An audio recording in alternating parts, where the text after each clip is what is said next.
Hello বন্ধুরা, সবাই কেমন আছেন? আশা করছি সবাই ভালো আছেন, ভালো থাকবেন। তো বন্ধুরা, আজকে আবার অনেক দিন পরে রান্না নিয়ে চলে আসলাম। একটা নতুন ধরনের রান্না করব আজকে। এখানে দেখছেন চারা মাছ আছে, রুই চারা মিক্স করা আছে, বাটাও দু একটা আছে। আর হচ্ছে নিয়েছি বড়ি, নিয়েছি সজনে ডাঁটা, আলু, টমেটো থাকবে। তো আজকে বড়ি দিয়ে, সজনে ডাঁটা দিয়ে, আলু, টমেটো দিয়ে, সব রকম সবজি দিয়ে, বড়ি দিয়ে করব, মাছের ঝোল করব। তো বন্ধুরা, ঠিক আছে, কিভাবে করছি সেটাই দেখবেন। আর আপনারা কে কে খান বড়ি দিয়ে, মাছের ঝোল, ডাঁটা দিয়ে, আমাকে অবশ্যই কমেন্ট করবেন। তো ঠিক আছে, এবারে রান্নায় চলে যাব। সব কেটে নিয়েছি, মাছের নুন হলুদ মাখিয়ে রেখে দিয়েছি, ডাঁটাগুলো কাটা হয়েছে, আলু কাটা হয়েছে। তো ঠিক আছে, এবারে রান্নায় চলে যাব। মাছগুলো সাইড করে দিলাম, গ্যাস জ্বালিয়ে কড়াইটা বসিয়ে দিয়েছি। এবারে তেল ঢেলে নিচ্ছি, আগে মাছগুলো ভাজবো।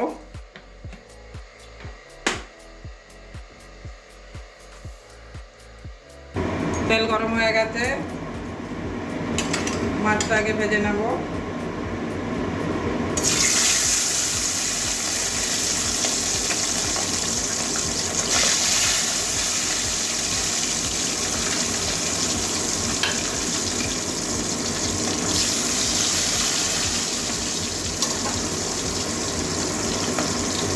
তিনটে তিনটে করেই ভাজবো।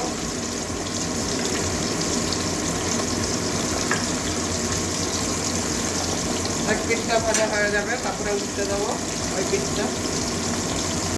মাছগুলো আমার এক পিঠ ভাজা হয়ে গেছে, এবারে উঠতে দেবো।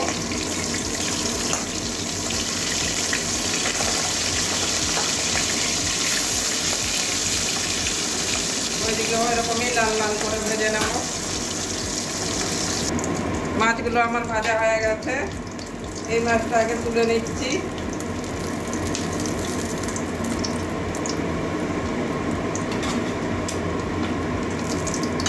এই দুটো একটু কড়া করে ভাজবো, ভাজা খাবে আমার ছেলে, তাই এই দুটো কড়া করে আরও একটু ভাজবো। আরও কিছুক্ষণের জন্য ভাজবো। এই দুটো ভাজা হয়ে গেছে, এই দেখুন একদম লাল লাল করে ভেজে নিয়েছি। ভাজা খাওয়ার জন্য একদম রেডি হয়ে গেছে।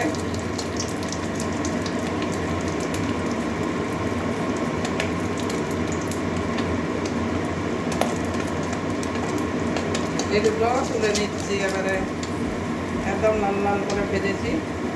যেহেতু ভাজা খাবে ওই জন্য একটু কড়া করে ভাজতে হলো। এবারে বাকি মাছগুলো সবজিভাবেই ভেজে নেবো। একটু বড় আছে সাইজে,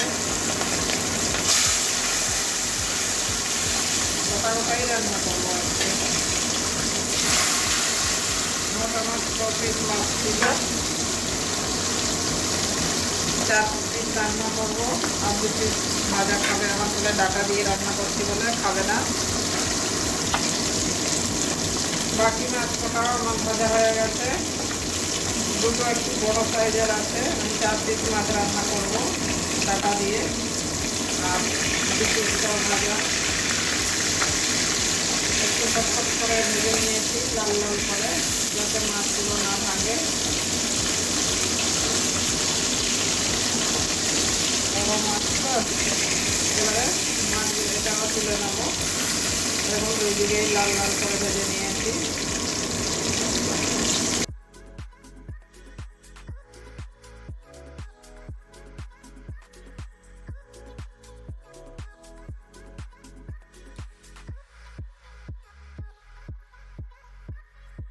বাটা মাছটাও আমার ভাজা হয়ে গেছে, একদম লাল লাল করে ভেজে নিয়েছি।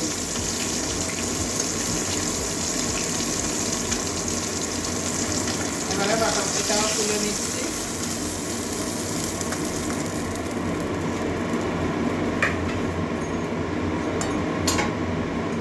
আর একটু তেল দেবো, বড়িতে অনেক তেল টানে।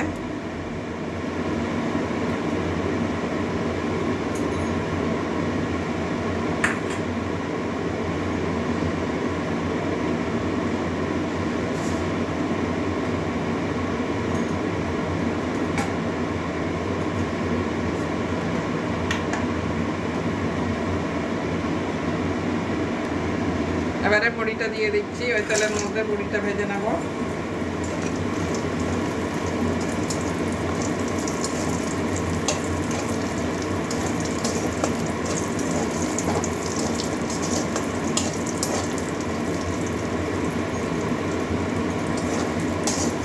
বড়িটাও এরকমই লাল লাল করে ভেজে নেব।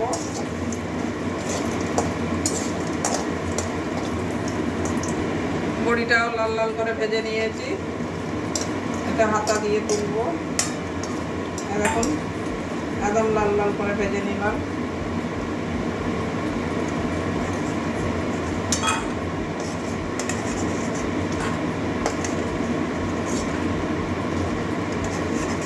বিউলি ডালের বড়ি একদম এত সুন্দর গন্ধ বেরোয় বড়িটা ভাজলে। এবারে আর তেল দেব না, আমি আদা জিরে বাটা দিয়েই করব। ফোড়নে গোটা জিরে দিয়ে দিচ্ছি।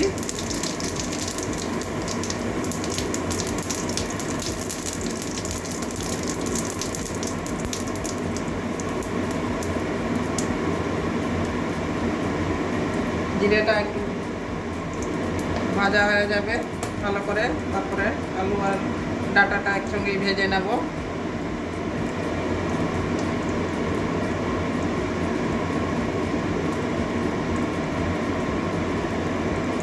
জিরে ভাজা হয়ে গেছে, এবারে ডাঁটা আলুটা একসঙ্গে দিয়ে দিচ্ছি।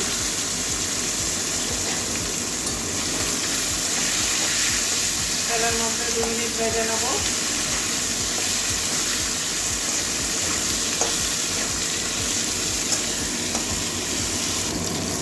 দু মিনিট ভেজে নিয়েছি। এবারে এখানে মিক্সিতে আদা কাঁচা লঙ্কা পেস্ট করে নিয়েছি, এটা দিয়ে দেবো।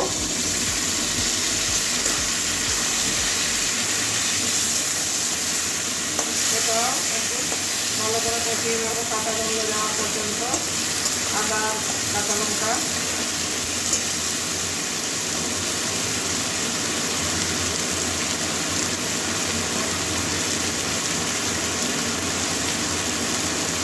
এবারে জিরে গুঁড়ো দিয়ে দিচ্ছি আমার প্রয়োজন মতো। জিরে গুঁড়ো করাটা হয়ে গেছে, আমারও গুঁড়ো করতে হবে। আমি বাড়িতেই বানাই জিরে। এবারে ধনে গুঁড়ো 1 চামচ দিয়ে দিলাম। এবারে সবগুলো আবার তেলের মধ্যে কষিয়ে নেব।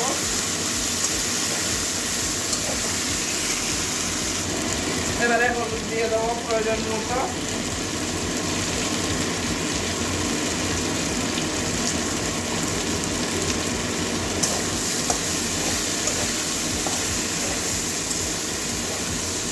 কালারের জন্য কাশ্মীরি লাল লঙ্কার গুঁড়ো দিয়ে দেবো অল্প একটুখানি।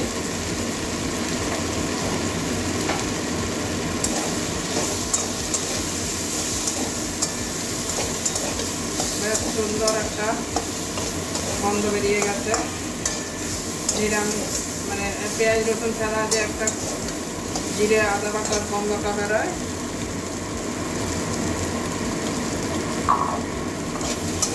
এবারে মিক্সির বাটিটা ধুয়ে ওই জল ঢেলে দেবো।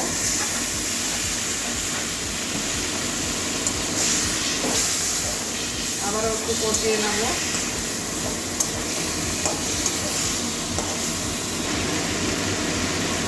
এবারে নুন দিয়ে দেবো।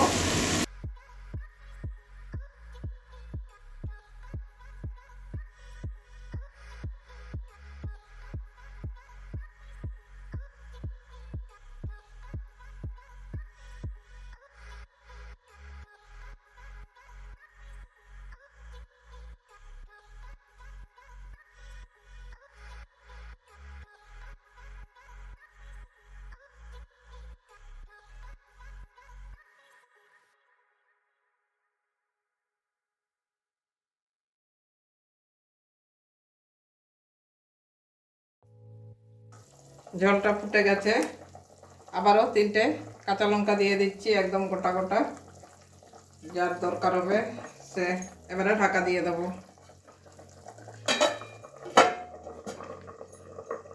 5-6 মিনিট ঢাকা দিয়ে রান্না করে নেব। পরে ঢাকনাটা খুলছি, আবারও দেখছি আলু আর ডাটা কতটা সিদ্ধ হয়ে গেছে।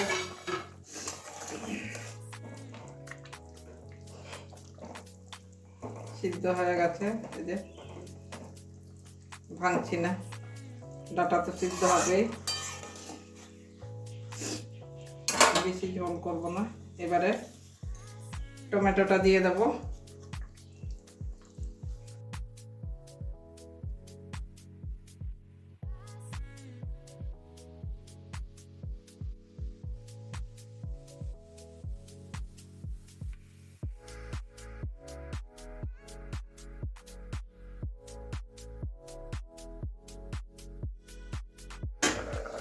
এবারে ঢাকনাটা খুলে দেখছি আলুটা কতটা সিদ্ধ হয়ে আসলো। এই যে আলুটা একদম নরম হয়ে গেছে। টমেটোটা গোটা গোটা রাখবো, ওই জন্য আগে দিইনি। এবারে ভেজে রাখা মাছগুলো দিয়ে দিচ্ছি।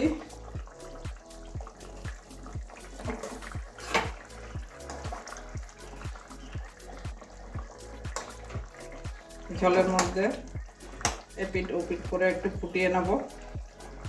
আবারও ঢাকা দিয়ে দিচ্ছি।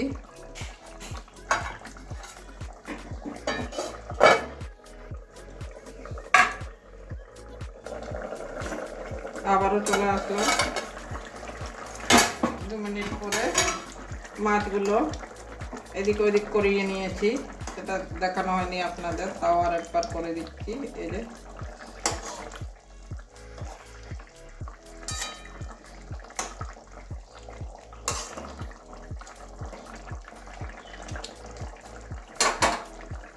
এবারে ভেজে রাখা বড়িটা দিয়ে দেবো।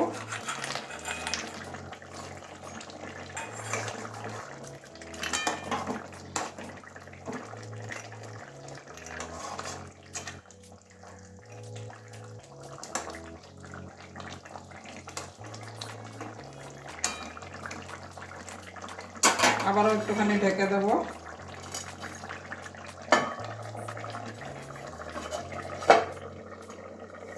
এক মিনিট মতো ঢাকবো, বেশি ঢাকবো না, নাহলে বড়িটা গলে যাবে একদম।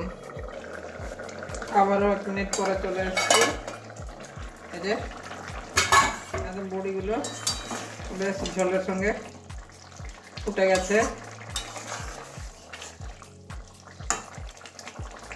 এবারে আর ফোটাবো না, বড়িতে অনেকটা জল টানবে। তো এবারে নামিয়ে নিচ্ছি, নামিয়ে একটা বাটির মধ্যে ঢেলে দেখাচ্ছি।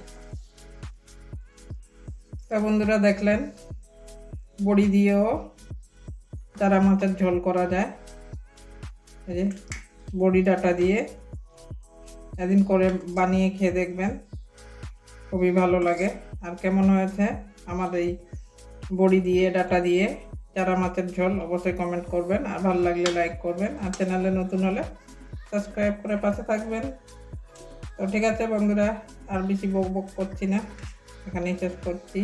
তো সবাই ভালো থাকুন, আবারও আসবো এরকমই নতুন নতুন রান্না নিয়ে। তো ঠিক আছে, এখন তো ডাটার সিজন, ডাটা পাওয়া যাচ্ছে, আপনারা অবশ্যই একদিন রান্না করে খেয়ে দেখবেন।